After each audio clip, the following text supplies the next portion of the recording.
BBC Radio York. You're listening to Joe Anita. A salt production site dating back to around 3800 BC has been uncovered in North Yorkshire. Archaeologist Steve Sherlock made the discovery during excavations at Street House Farm near Loftus. Now, the discovery suggests people were manufacturing salt in Britain nearly 6,000 years ago. 2,000 years earlier than originally thought. Archaeologist and historian Gillian Hovell from Harrogate, known as the Muddy Archaeologist, joins me on the show now. Gillian, this is exciting. Oh, it's so exciting, Journey. It's absolutely wonderful. Yes, it's so very early, so much the very first settling down, and we weren't a backwater.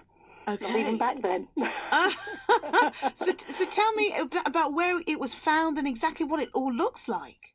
Yes, well, it's up on the cliffs, up above the east coast, windy old east coast, which is critical for being able to actually evaporate salt.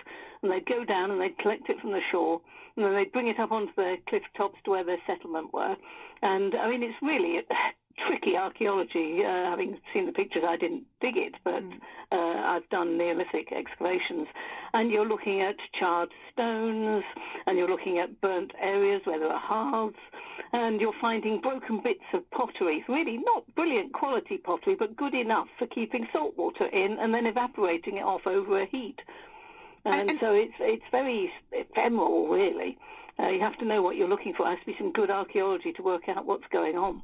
And how are you able to tell then that it's actually 2,000 years earlier than originally thought?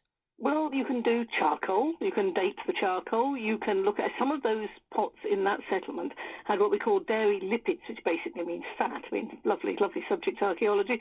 And we know that they had cattle, and that helps to actually date things as well. So we can tell from the other things that are found on the site that they were certainly evaporating salt, because there's chunks inside there's residue inside the pottery that's been broken to get these bits of salt out. Okay, and you said other things that were found. So exactly what else was there?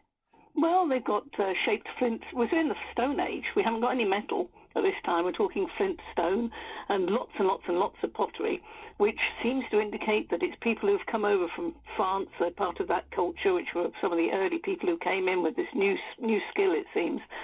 And it's just a fantastic. There are other items on the site which are Neolithic. There's settlement and there's burial and the like. But it went on for years, much later in the Iron Age, and the Romans, they were working salt there as well. We're talking industrial, really. Industrial? So organised and selling it off for well, not selling, there's no money, bartering for trade. So you've got your salt, which you can't live without. Yeah. And it makes you very rich. They had a polished axe from Cumbria found, so they've been connecting with people. We're not cut off, on the East Coast. They were quite critical, I think, to getting the salt out to people in the area. Okay, so it's almost like gold, isn't it? It is, yes. Yeah, I mean, salt's so valuable that the Romans later, their word for salt was sal, and it gives us salary, because they had some salt given in their pay. This is new information. I love that. I love that little tidbit. And how do you think this changes the history of Britain? Well, it puts us way back as we're organising ourselves really well, connecting. And think how it changed life. You've been hunter-gathering, well, not you personally, but your ancestors for thousands and thousands and thousands of years. And you're just settling down, and then you have winter. And you've got to have meat to eat in the winter. Now, you can keep on killing your cattle through the winter until you've run out, or you can preserve it. And here in Britain, you can't air dry it. It's far too damp. Yeah. So you have to use salt. And it means you can have meat, salted meat, through the winter.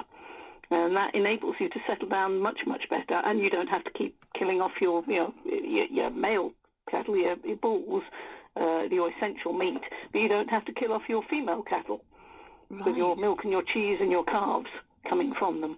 So suddenly they are much better off. Absolutely, and making sure that they're resilient through the harsh winter months as well. Exactly. It must have been life-changing, completely life-changing. What's next, do you think, for this? Where do we go from here, Gillian? Well, I think they're still working on the site. I mean, it takes a long time to do archaeology. It was geophysics found it about 10 years ago, I first understand. And they've still got more to do, and they may have, each little bit of the site may produce more and more information.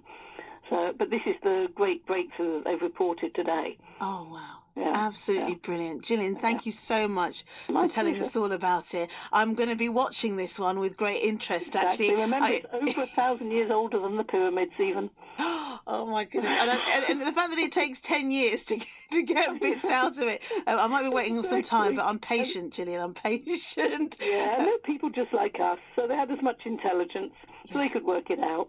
Wonderful. Yeah. Brilliant. Gillian, thank you so much for being on the show. That's Thank Gillian you so much. Hovell from Harrogate, known as the Muddy Archaeologist. This fantastic discovery in North Yorkshire. Absolutely brilliant.